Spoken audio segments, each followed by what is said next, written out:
Fox 3Q Podcast. Hoje vamos conhecer a gênese do Super Tucano.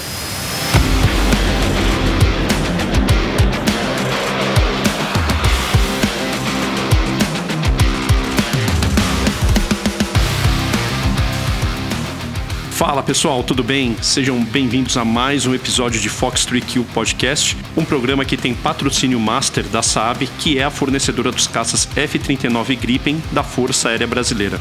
Fox 3Q é um programa que nasceu em novembro de 2022 e hoje ele está disponível nas plataformas Spotify, Apple Podcasts, Google Podcasts, no nosso próprio website www.f3kpodcast.com.br e também uma novidade é que ele já está no YouTube. Então, para o pessoal que gosta de ouvir alguma coisa enquanto está trabalhando, essa é uma excelente opção. Então, fica a dica para vocês, é no canal da Hunter Press no YouTube. Busca lá e aproveita, depois visita as nossas playlists, que existem várias opções ali de conteúdos audiovisuais, de webséries e documentários com a Força Aérea e o Exército Brasileiro. Vocês vão gostar bastante. No nosso website também, você pode mandar mensagens pelo e-mail ou pelo WhatsApp. E é muito bacana que a gente tem mantido o nosso site atualizado com notícias, com histórias, com curiosidades. Então aproveita, navega lá, deixa sua sugestão, conta alguma história pra gente ou compartilha algum contato de alguém que pode contribuir e ser um entrevistado aqui no podcast. Aproveita, tem muita coisa bacana pra gente desenvolver juntos aí. E hoje já aproveito para compartilhar uma que o Brigadeiro Quirico deixou aqui pro Fox 3Q. Estamos sempre juntos. Tenho te acompanhado aí nos podcasts. Esse último do Salvatore foi sensacional, realmente. Eu ouvindo o Salvatore falando e todos aqueles termos, aquelas expressões operacionais e tudo, poxa, me trouxe tão boas lembranças na cabeça. Quando ele falou também do dia, né, que o Bombonato faleceu, rapaz, esse esquadrão é realmente fantástico. Predestinado, é um esquadrão realmente muito especial. O pessoal que participou dele é um pessoal muito especial e eu tenho muita honra realmente de ser um deles. E vamos ao mass briefing deste episódio. Attention, roll call. Em 30 de janeiro de 1910, nascia em Cachoeira do Sul o Brigadeiro Nero Moura.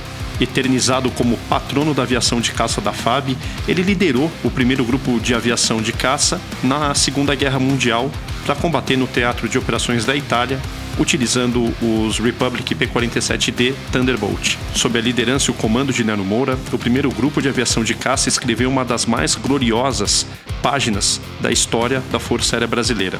A carreira militar de Nero Moura, ela se inicia no Exército Brasileiro em 1927, quando ele é admitido na Escola Militar do Realengo, no Rio de Janeiro, como cadete. Ele foi depois transferido para a Escola de Aviação Militar, no Campo dos Afonsos. E uma coisa que é muito interessante é que Nero Moura acumulou 60 missões de combate ao lado das tropas legalistas durante a Revolução Constitucionalista de 1932, executando missões de ataque, de reconhecimento e de apoio aéreo aproximado. Com a criação do Ministério da Aeronáutica em 20 de janeiro de 1941, Nero Moura ele é transferido para a recém-criada Força Aérea Brasileira. Na Itália, Nero Moura completou outras 62 missões de combate, sendo sem dúvidas o piloto brasileiro que mais cumpriu missões de guerra de toda a história aí da Força Aérea Brasileira e das Forças Armadas em si. De 31 de janeiro de 1951 a 18 de agosto de 1954, Nero Moura exerceu a função de ministro da Aeronáutica. Então, em 1986, ele foi declarado como patrono da aviação de caça da Força Aérea Brasileira, quando o grupo de caça recebeu na base aérea de Santa Cruz a Presidential Unit Citation, a citação presidencial norte-americana, pelos feitos do grupo de caça durante a Segunda Guerra Mundial. Nero Moura faleceu em 1994 e os seus restos mortais hoje repousam no Memorial Sem Tapua, na base aérea de Santa Cruz.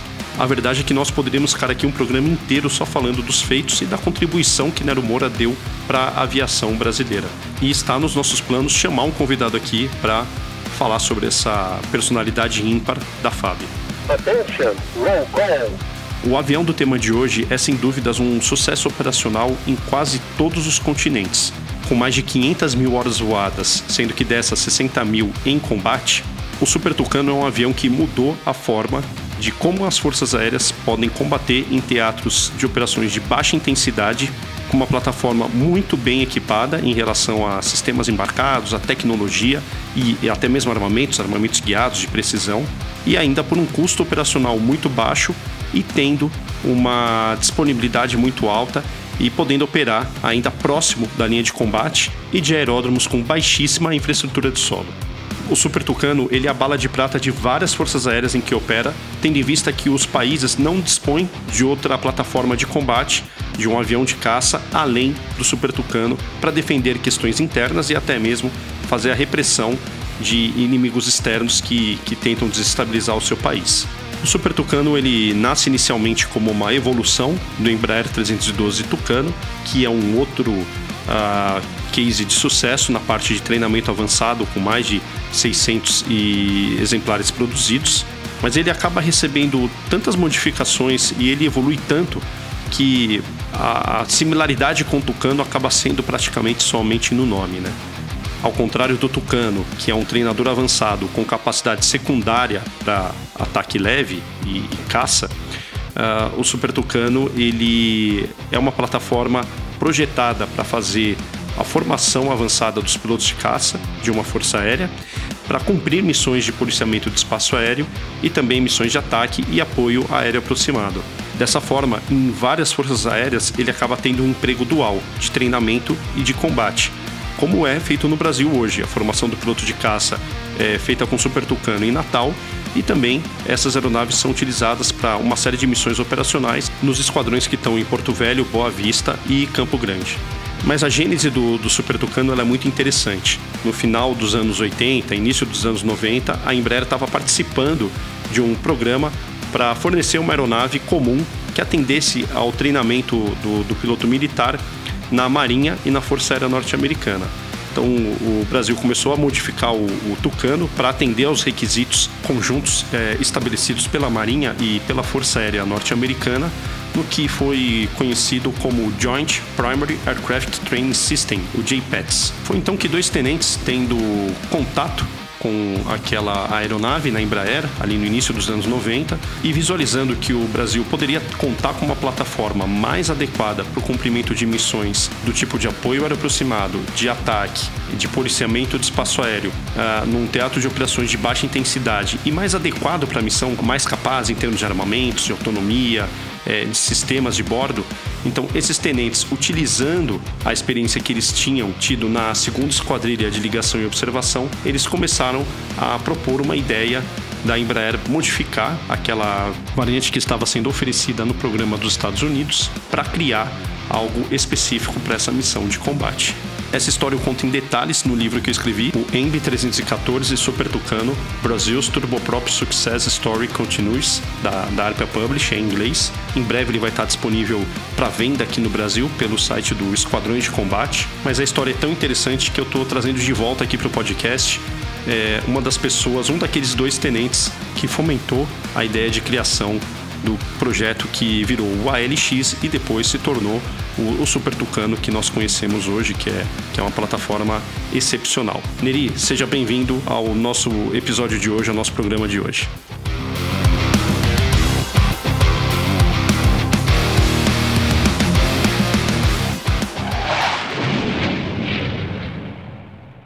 Neri, seja bem-vindo. Conta pra gente aqui onde que você estava quando essa primeira história do programa norte-americano, o JPATS, cruzou o teu caminho. Como é que foi aquele momento em especial? Boa tarde, João. Obrigado pelo convite. Bom, nessa época eu me encontrava na Academia da Força Aérea como instrutor lá. Na academia, trabalhando na subdivisão de instrução de voo. Fui um dos oficiais que implantou o simulador do T-27 lá na academia. E trabalhava na CIV e voava no primeiro EIA como instrutor T-27. Como você sabe, eu havia servido na segunda elo durante 3 anos, de 88 a 90, 91 foi para a academia, então eu já cheguei na academia com uma boa experiência do T-27, mais de 1.000 horas, já era líder de esquadrilha, instrutor no avião, E nós tínhamos passado por aquela implantação do emprego armado do T-27 na FAB, lá na segunda elo. E lá estávamos eu e o Wagner, da minha turma, os 02 da minha turma, que nós dois havíamos servido na segunda elo e fomos ambos para a academia em 91. O Wagner já tinha interesse em cursar o ITA, fazer o curso de Engenharia Aeronáutica no ITA, e ele foi a São José, pegou um T-25, foi a São José resolver esses problemas de matrícula do ITA. E lá ele viu esse protótipo lá do J-Pets lá, e conversou com o piloto-chefe da Embraer, na época, que era o então tenente-coronel Schettini, era o piloto-chefe da Embraer. Caramba, olha só. Ele conversou com o coronel Schettini e falou, por que a Embraer não faz uma versão armada deste avião? Aí o coronel Schettini, volta lá para Pirassununga, escreve a tua ideia num papel e volta aqui e me entrega. Gente, isso o Wagner volta para Pirassununga e me chama. Estive lá em São José, falei com o coronel Schettini, estão desenvolvendo um avião para os americanos, e eu sugeri isso, você não quer ajudar a participar? Sim, quero, vamos escrever o papel.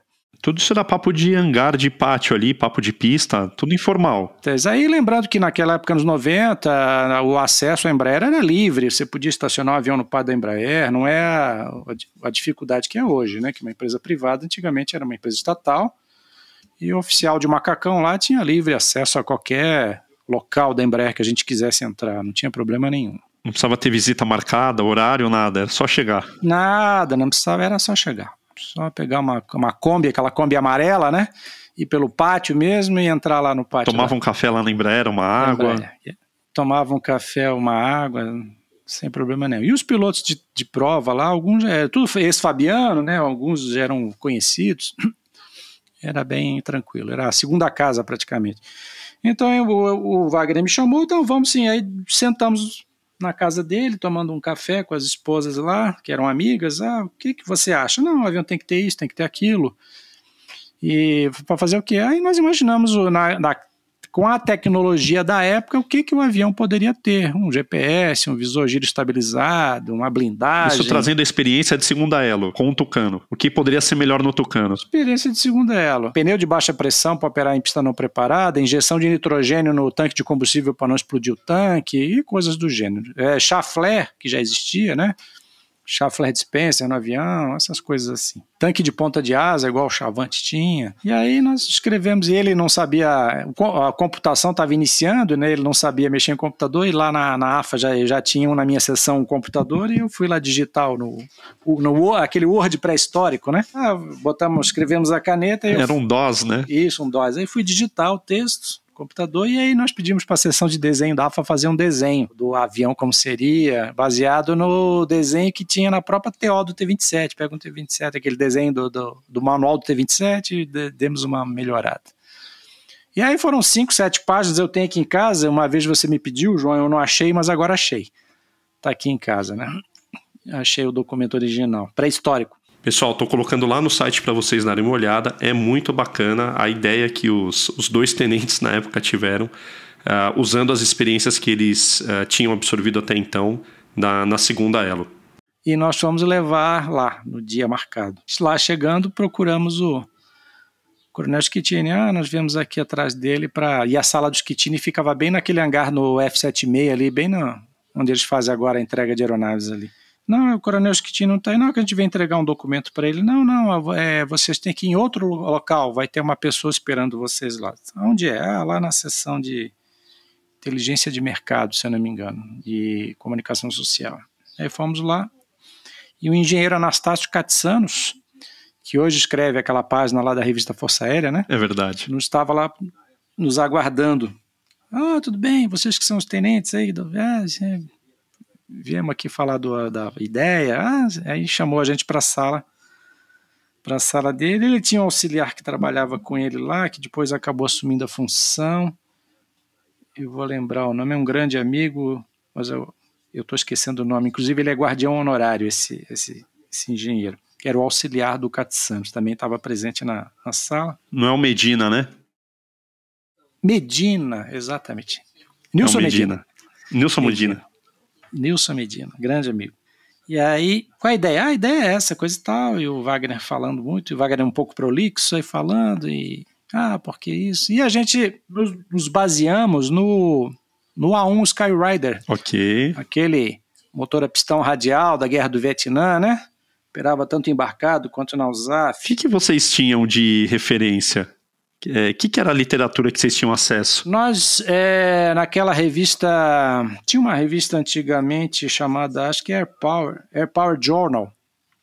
Isso, Air Power Journal. Air Power acho Journal. que tem até hoje. É isso, Ou vinha Air na Power língua Review. inglesa, e lá na AFA tinha, na biblioteca da AFA, a gente recebia lá da Embaixada Norte-Americana, língua inglesa, né, ainda, e tinha uma dessa Air Power que eu peguei e levei para casa, que tinha uma matéria sobre o A1 Skyrider, uma matéria bem extensa, como ele foi operado no Vietnã, e eu li aquele artigo todo e foi ali a nossa base, né? Pô, a gente quer esse avião, nós queremos esse avião. Esse era o alvo. Era o alvo. Aí lá a gente falou de A1, falou de Bronco, e o Katsanos, ele tinha as ordens técnicas de todos esses aviões no armário atrás da mesa dele. Pô, que bacana. Falava de A10, ele pegava a TO do A10. Falava do A1, ele pegava a TO do A1. Falava do Bronco, ele pegava a TO do Bronco. Então, tinha tudo ali para consulta.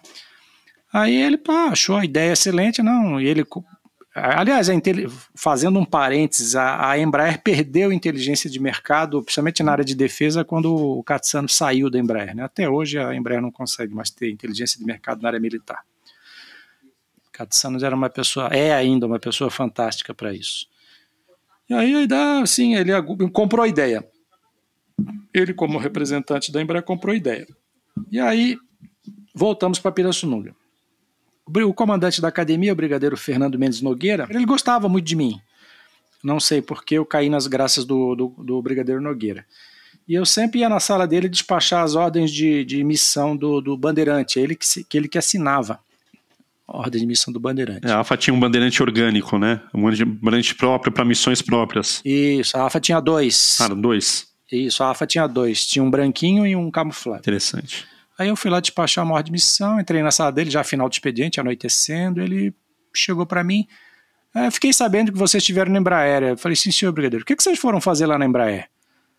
Nós fomos fazer isso, tem um avião assim assado, bababá, estamos com uma ideia aí. Ele, interessante. Aí ele falou assim, o brigadeiro Taveira, que é da minha turma, tá vindo aqui semana que vem, ou naquela semana, com os italianos, e ele é o presidente da Copac, então eu vou botar vocês para falar com ele. Tá, sim senhor. Aí chegou o brigadeiro Taveira com os italianos que foram fazer um voo de T-27 lá, lá no primeiro EI. Enquanto isso, o brigadeiro Nogueira falou com ele, Taveira, tem 2 tenentes aqui que estão querendo te vender um peixe. Foi até as palavras que ele usou. O Taveira era ótimo, né? Estão querendo te vender Saudoso um peixe. Taveira. Aí ele, o que é? Assunto assim. Aí, vamos ali na sala de instrutores ali para conversar. Sentamos na mesa, aí, não, qual é a ideia? Aí nós explicamos tudo de novo, a Embraer está com um projeto de iPads, assim, a gente pensou na versão armada, coisa e tal.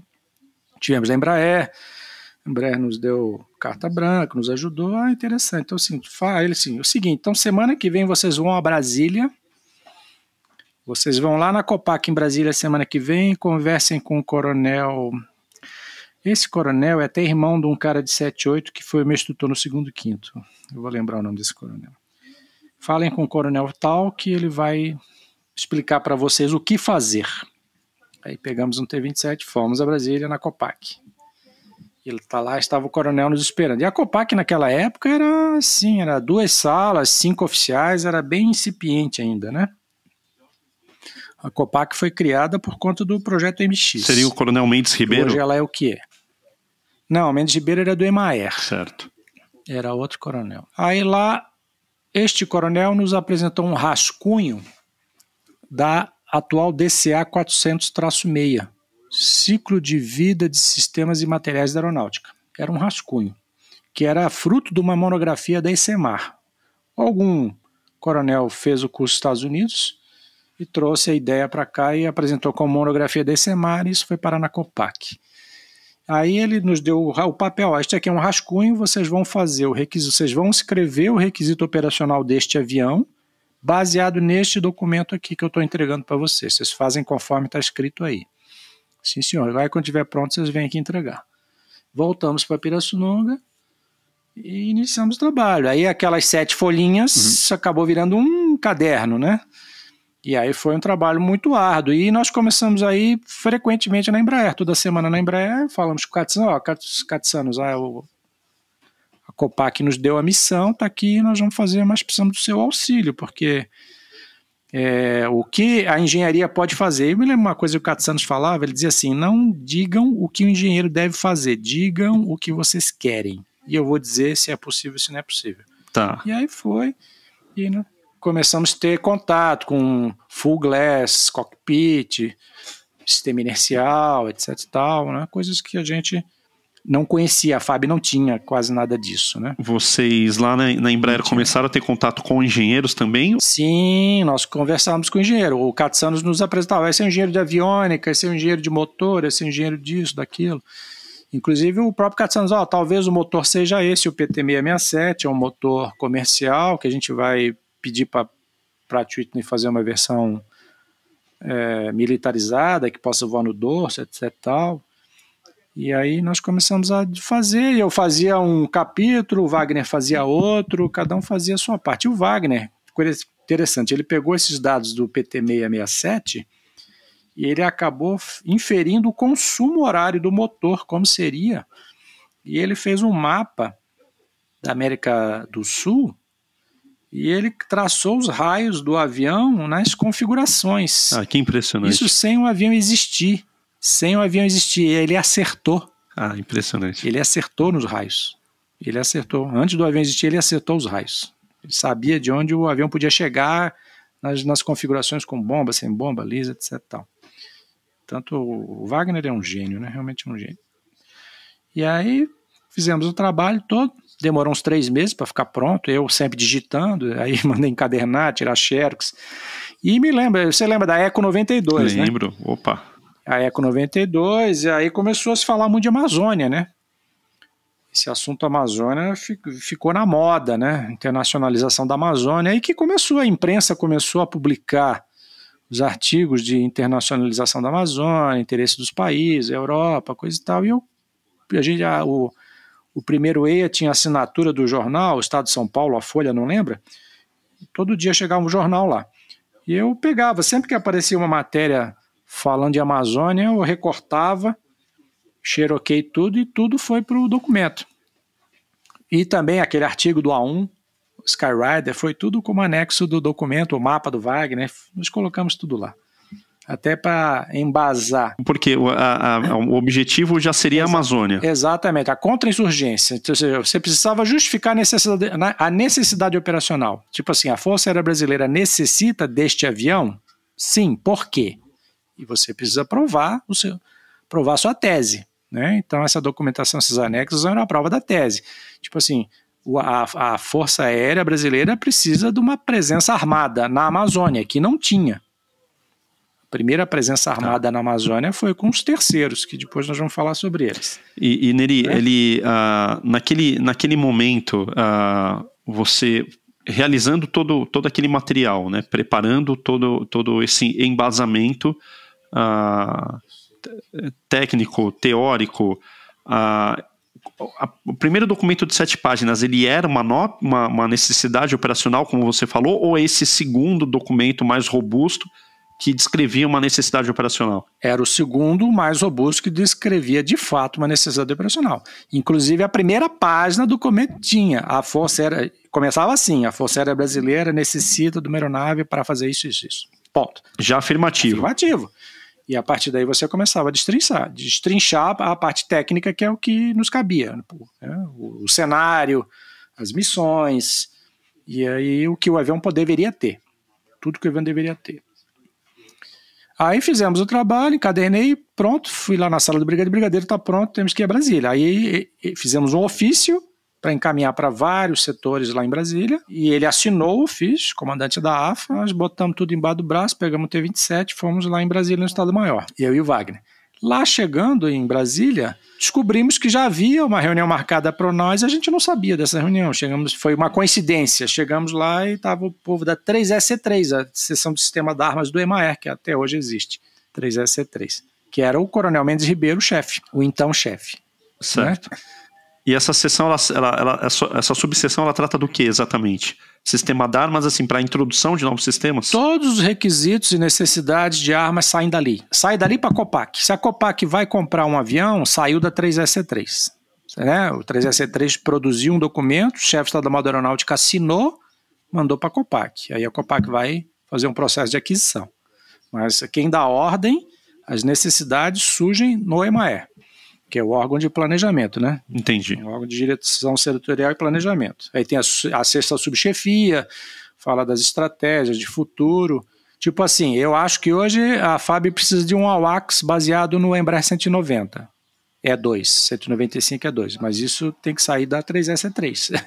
Ela que tem que dizer que a FAB precisa disso. Interessante, Neri. E a partir do momento, então, que vocês apresentaram isso na terceira subchefia, foi validado? Sim. Aí lá chegando, fizemos na sala, alguns coronéis sentados e 2 tenentes lá, cheio de medo, de receio. Aí o coronel Mendes Ribeiro na ponta, eu lembro que ele fumava muito na época, podia fumar dentro de sala naquela época, né? Sentamos lá, sentem aí, explique a ideia. Aí o Wagner começou a falar, prolixo, eu falei, Wagner, fique quieto, deixa que eu falo. E eu falei, a ideia é esta, aqui a ideia, fizemos um documento, assim assado, orientado pela Copac, assim assado, falamos assim, rápidas palavras sobre o avião, a missão, né? O princípio da oportunidade da Embraer estar com o JPETS lá em desenvolvimento. Aí eu lembro palavras do coronel Mendes Ribeiro, até hoje, jamais esquecerei, olhou para nós e falou para os demais coronéis, senhores, a Força Aérea não morreu. Foram as palavras dele. A Força Aérea não morreu.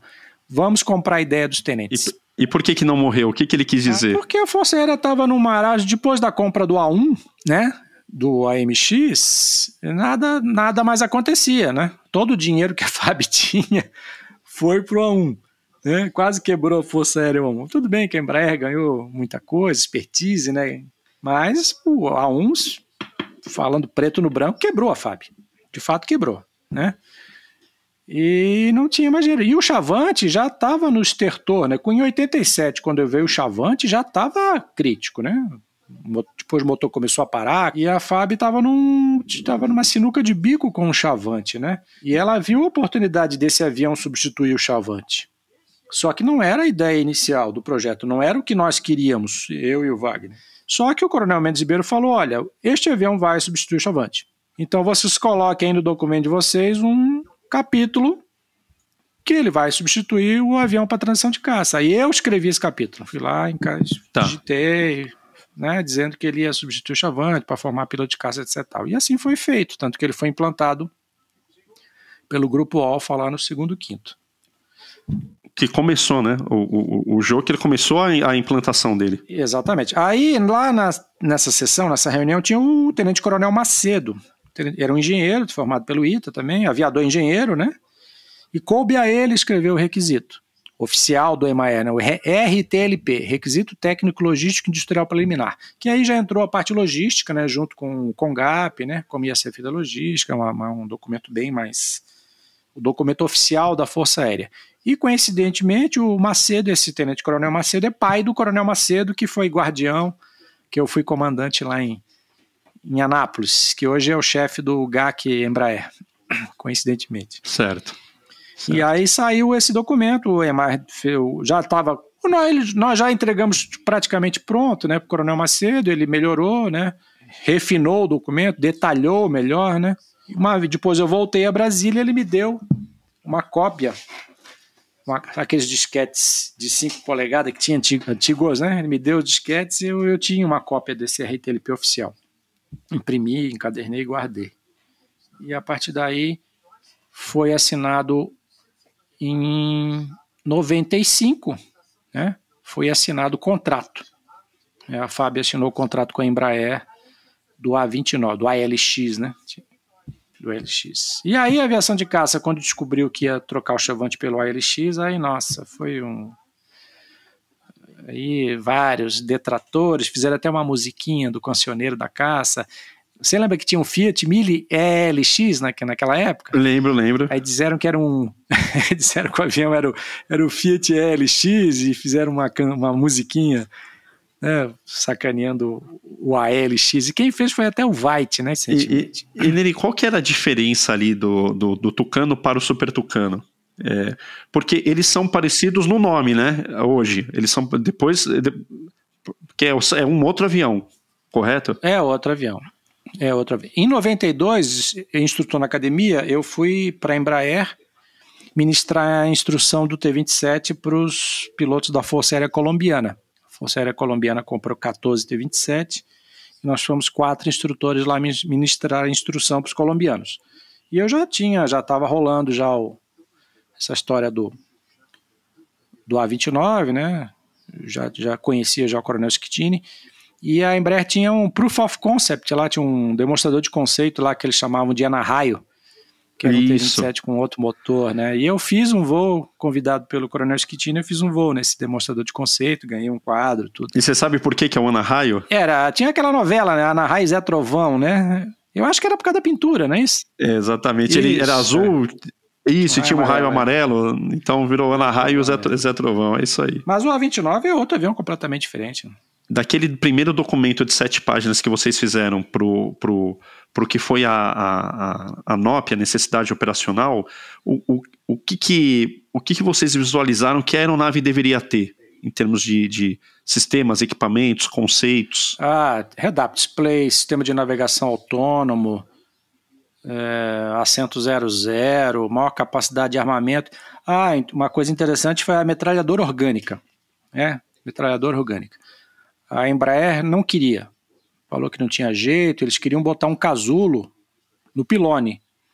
Inclusive o A-29 tem o casulo de 20 milímetros homologado. Se eles quiserem colocar, eles podem colocar. Realmente aumenta bastante o poder que já é um canhão, né? Que aí já é uma outra categoria. Mas, apesar do poder de fogo aumentar muito, o arrasto também aumenta muito. Né? Então você vai degradar a velocidade, autonomia, etc. E a gente não queria nada de casulo.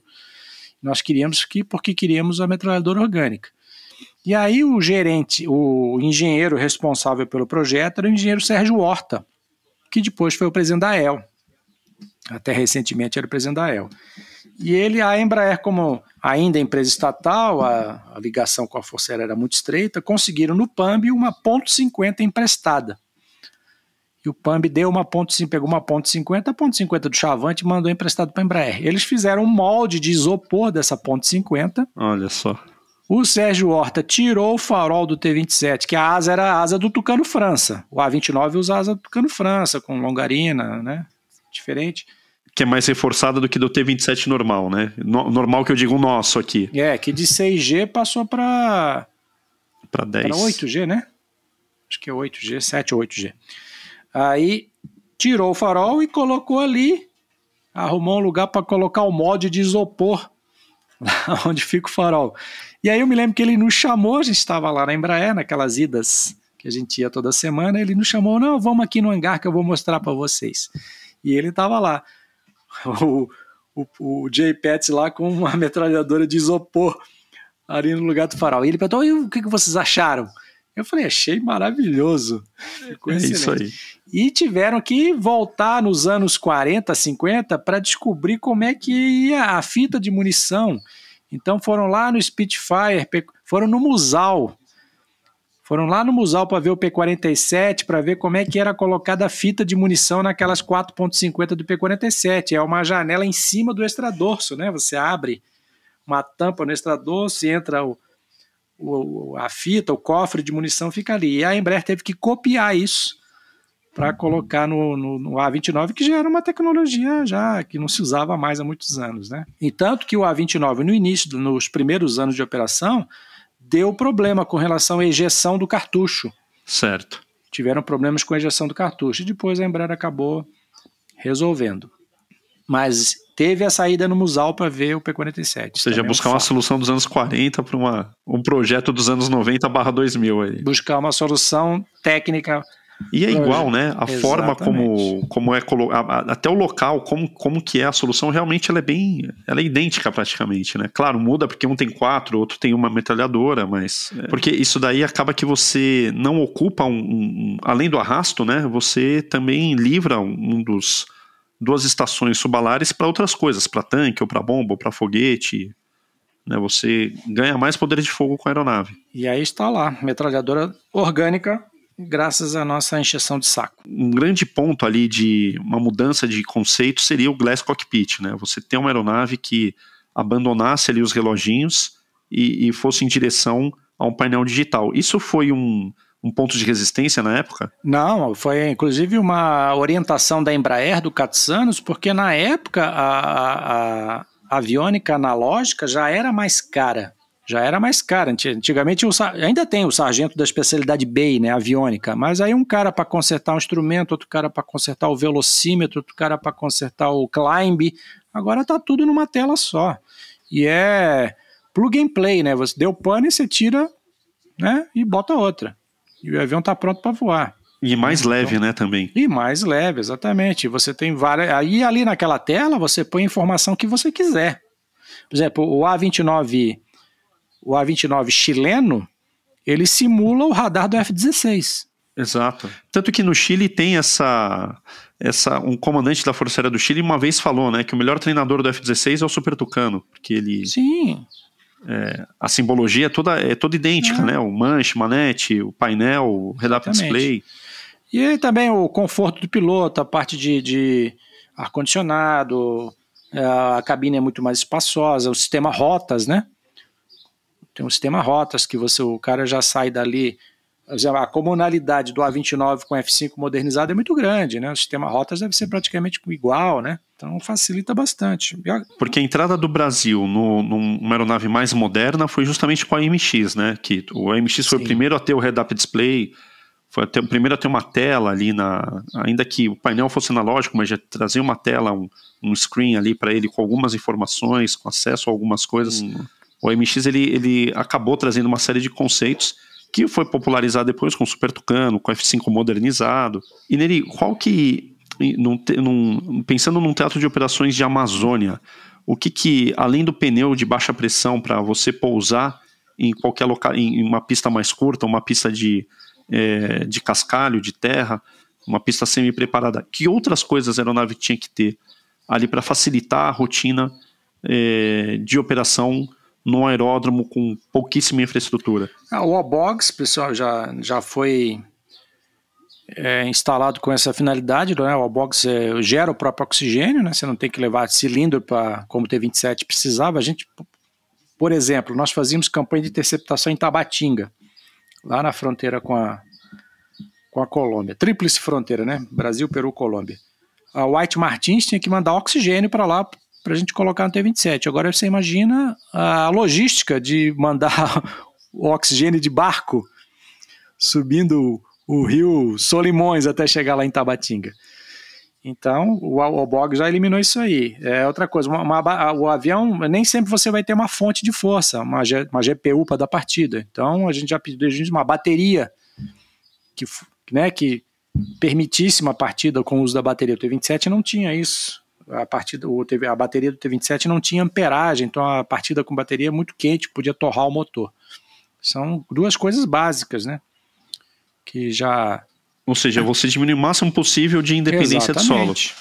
Exatamente. Nele, outra questão é que no caso do Tucano você precisava armar, você precisava de um especialista em armamento para dar o último golpe ali na metralhadora, deixando ela pronta, armada, engatilhada para a missão.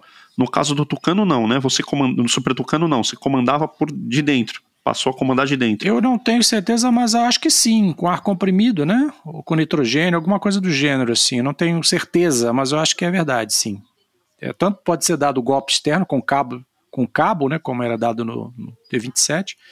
Mas acho que o A-29 permite isso, sim. E nele, na parte ali da missão em si, da interceptação, ele ganha também o óculos de visão noturna e aquela luz de interceptação. Isso, exatamente. Bem lembrado.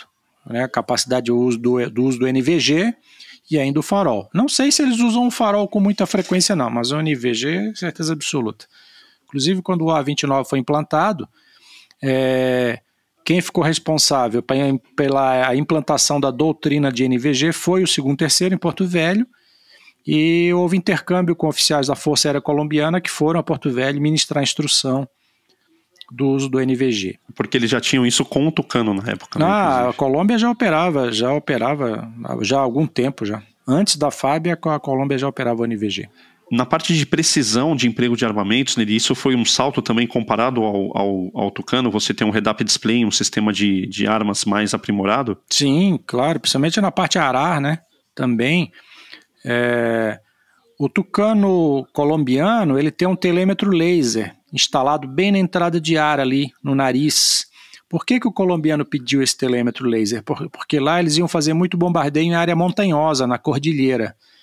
Então, com um altímetro barométrico, a precisão ficaria muito diminuída. E o telêmetro laser eliminou esse problema, né? Que aponta lá para o alvo e já tem a distância, e pelo cálculo automatizado você tem uma precisão maior. Poderiam ser instalado nos nossos num MLU, né, da aeronave. Então, o SCP do A-29 são 8 metros. Uma bomba de 230 quilos é nada. Né? Cair aqui cair 8 metros para lá ou para cá, vai destruir do mesmo jeito. Do mesmo jeito, né? Vai destruir do mesmo jeito. Então, inclusive, eu me lembro na época de certificação do avião, essa parte de certificação de armamento foi feita lá na Marambaia, lá em Macharanguape. E um dos pilotos que fez essa certificação foi o Coronel Jordão. E eu me lembro do Coronel Jordão me contando que você pode vir num voo nivelado, reto e nivelado, acima de uma camada 8/8 de nuvem. Se você tiver a coordenada geográfica do alvo, você vai lançar a bomba num voo nivelado lá de cima e ela vai cair lá, pelo cálculo... Sem enxergar o alvo. Sem enxergar o alvo, tipo um método CCRP, né? Pelo CCRP do A-29. Tal a precisão do avião. Depois que o A-29 começou a participar dos torneios de aviação de caça, aí começaram a ganhar até pela precisão do emprego. A parte de disponibilidade da aeronave, ela é melhor que a do Tucano, Neri? Pelo conceito digital dele, pelo Glass Cockpit, ele carrega uma prontidão maior? Sim, porque o A-29 ele trouxe o conceito do CLS, né, que é esqueci a sigla em inglês, o Asset Support. Contract Logistics Support. Contract Logistics Support, exatamente. Isso facilitou bastante o sistema de manutenção.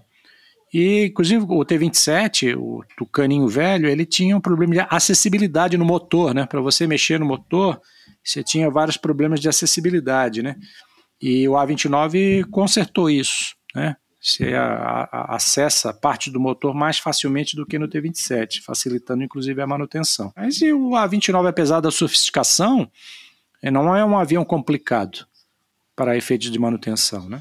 Além de ter sido otimizado para uma operação fora de sede, né, no local, às vezes um aeródromo com baixa infraestrutura, mas próximo à zona de interesse, à zona de combate em si, o Super Tucano ele também foi pensado para aquela característica do policiamento de espaço aéreo, né? Aquele tipo de missão que você decola para interceptar aquelas aeronaves em voo irregular, seja porque não fez o plano de voo ou que estão ali carregando alguma carga ilícita, né? Inclusive na campanha de ensaios em voo foi previsto até um tipo de míssil, né? Seria o Piranha, ali para autoproteção, mas algo que eu nunca vi em utilização por nenhum Super Tucano em nenhuma força aérea no mundo. Como é que foi esse pensamento também para esse tipo de missão que na década de 90 já começava ali a surgir com uma maior intensidade, primeiro pelos grupos os esquadrões da primeira linha da aviação de caça e depois dos esquadrões do terceiro grupo de aviação? Sim, até porque ele ganha em velocidade, né? Ele é bem mais veloz que o Tucaninho e tem uma autonomia maior que o Chavante, né? Você poderia botar o Chavante para fazer essa missão, só que ele perderia em autonomia. O A-29 ele ganha autonomia e não tem a velocidade do Chavante, mas é mais veloz que o T-27. Né? E realmente numa missão de interceptação, a velocidade faz alguma diferença. Mesmo que seja um papatango de traficante, faz. Quanto mais rápido você chegar no bandido, melhor é. Como já foi falado, com NVG você pode fazer interceptação noturna, né? Totalmente apagado, né? E às vezes ele não vai nem te ver direito. Interceptar o traficante à noite. Realmente, nem vai te ver. Tá certo, Neri. E já foi feito, né? Recentemente já foi feita essa missão noturna já. Neri, na parte para a otimização do A-29, para ser um substituto do Chavante, o que ele precisou ter exatamente? Nada especial, porque ele só não é superior ao Chavante em desempenho. Fora isso, ele é superior em tudo. Bastou os caçadores aceitarem voar numa velocidade menor. Porque essa foi uma das sacadas da Embraer com o Super Tucano, né? Então eles colocaram a tecnologia de um caça de quarta geração numa plataforma turbohélice, mas que permite que o piloto seja treinado, formado com as tecnologias que ele vai encontrar nos aviões da primeira linha.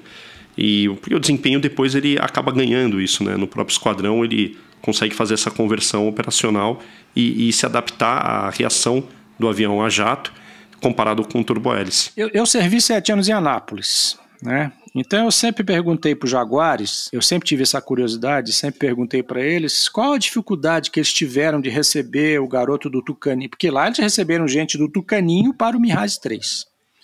Depois receberam gente do A29 para o Mirage 2000. E eu sempre perguntei para eles qual é a dificuldade que eles tiveram nisso, de receber o garoto que veio do A29 para o Mirage 2000. O problema não é o desempenho, não foi o que eles me falaram. Eu posso estar enganado, né? Outros caçadores de primeira linha, instrutores de F5, vão estar ouvindo esse podcast, eles saberão mais do que eu. Mas o que eu ouvi lá em Anápolis, que o desempenho do Mirage, a diferença de desempenho do A29 para o Mirage 2000 não era o problema, tanto que todos foram para lá e solaram o avião. Se formaram, são Jaguares até hoje. O que eu ouvi, tanto de instrutores de F5 quanto de instrutores de Mirage 2000, que o problema era o combate BVR. O combate BVR era um salto operacional que o A29 não tinha como dar. E no combate BVR, o caçador tem que ter uma consciência estacional, uma visão espacial muito grande, né? A visão espacial do caçador é muito grande no combate BVR. Ele tem que saber onde ele está, onde está o bandido, ele vai receber informações de bullseye, ele tem que raciocinar com isso para saber qual a tática que ele vai empregar para combater o inimigo. E o que eu sempre ouvi dizer foi isso, que a dificuldade maior nessa transição era o combate BVR, não tinha nada a ver com desempenho, apesar do desempenho ser burral a diferença. Ele é crucial no BVR, né? No BVR, sim. No BVR ele faz a diferença. Ele é a chave, né? Como tem um A29 chileno, lá você puder simular um radar ali no teu MFD e treinar um BVR simulado, talvez até diminuísse um pouco esse gap aí entre o A29 e um avião de alta performance. Eu acredito que o F-39 eles não terão muito problema, até por conta dos simuladores, né? Tudo isso aí eles falam nos simuladores. Sim, que é extremamente avançado, né, em relação a tudo que a gente tem aqui hoje em dia. Neri, da parte de... É interessante notar que o A-29 no Brasil ele é uma aeronave de caça, que cumpre as missões de policiamento do espaço aéreo, mas em outros países o A-29 ele acaba sendo a bala de prata, né, da proteção de um país. Por exemplo, a Mauritânia, toda a sua defesa ela é feita com o A-29, né? Todo o inimigo externo, dependendo da geopolítica do país, o A-29 às vezes ele é a bala de prata, né? Ele consegue ser o vetor que vai resolver toda a guerra daquele país, se o problema daquele país for justamente a contra-insurgência, né? O terrorismo. Eu sempre achei que a FAB tinha que ter um quarto do terceiro, né? Eu acho que tem espaço para mais uma quarta unidade de A-29 dentro do terceiro grupo, até porque nós estamos ainda numa fase de transição. A primeira linha da nossa aviação de caça há muitos anos não consegue absorver os caçadores, né?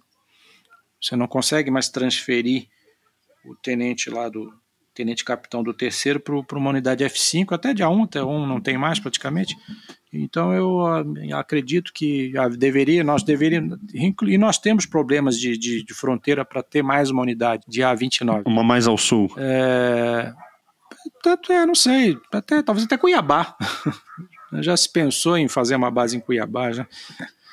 E para absorver o caçador. Eu sempre achei que desde tenente, né, eu acho que a Força Aérea Brasileira, nós temos uma explicação histórica para isso, Correio Nacional, a dimensão territorial do país, um país continental, na integração, mas assim, muito avião de transporte, pouco avião de caça. Né? Por exemplo, agora, recentemente tivemos a formação dos estagiários lá em Natal, essa semana que passou. 21 caçadores. Uma turma de 89, minha turma foram 153, formaram 29 caçadores. Então, muito pouco caçador e muito piloto de transporte, né? Não deveria ser assim. Deveria formar pelo menos uns 40. Agora a Força Aérea precisa absorver esses 40, né? Onde esses 40 irão voar. Não adianta ter só a formação. Exatamente. Daí uma quarta unidade de A-29 seria uma solução. E o A-29 passando por um MLU, né? Já está na hora de se pensar em alguma coisa para o A-29, alguma melhoria. Instalar esse telêmetro laser que o colombiano possui, alguma coisa na aviônica, né? A aviônica já evoluiu. Alguma coisa nesse sentido. O próprio Chaflare também. Chaflare, exatamente, o próprio Chaflare. É porque o nosso A-29, nós somos o primeiro operador do A-29, né? Então, naturalmente, isso em qualquer país, em qualquer projeto, o projeto vai evoluindo. A cada venda, a cada exportação, novos requisitos, novas necessidades, exigências surgem por parte do cliente, e aí o avião vai ganhando outras coisas, né? Então, o A-29 passou por esse processo, né? Tanto que hoje um dos mais modernos em serviço é o que está no Líbano, por exemplo, no Afeganistão, ou que estava, né? Não sei como é que está agora essa frota afegã, mas o que tem no Líbano lança a bomba guiada laser, lança foguete guiado, né? Que não é mais foguete, então passa a ser míssil, mas são os mais modernos em serviço no mundo. Tem Moving Map, enfim, uma série de recursos ali que auxiliam muito na parte operacional, principalmente num ambiente como a Amazônia, né? Isso, esse deveria ser o nosso MLU. Pegar essas características desse avião que está sendo fabricado na Sierra Nevada e colocar tudo isso. Você falou de bomba laser, exatamente. Mais alguma coisa, Neri, que você acha que é interessante comentar dessa parte do programa do A-29? O que é interessante é que ele nasce da cabeça de tenentes, né? E sobe para um nível estratégico. Tem sim uma curiosidade. Apesar de eu ser um dos pais do avião, eu só fiz um voo de A-29. Caramba! Fiz um único voo. Quando o Ziegler da minha turma assumiu o comando do 1º e 3º em Boa Vista, eu fui lá na passagem de comando, eu era o comandante do 2º e 6º, e eu teve aquele voo de passagem de liderança em voo, e eu fui de saco com ele e fiz o voo de liderança de passagem de comando com ele. Foi o único voo que eu fiz de A-29 na minha vida. Não deu nem para sentir como é que o gostinho de como que é o avião num voo operacional. Exatamente. Na missão de tiro aéreo, uma missão que eu gostaria de ter feito na A-29 para ver como é que é o tiro aéreo. Tá certo, Neri, te agradeço mais uma vez pela tua atenção, pela tua participação aqui no nosso programa. Um forte abraço para você, Neri. Obrigado, João.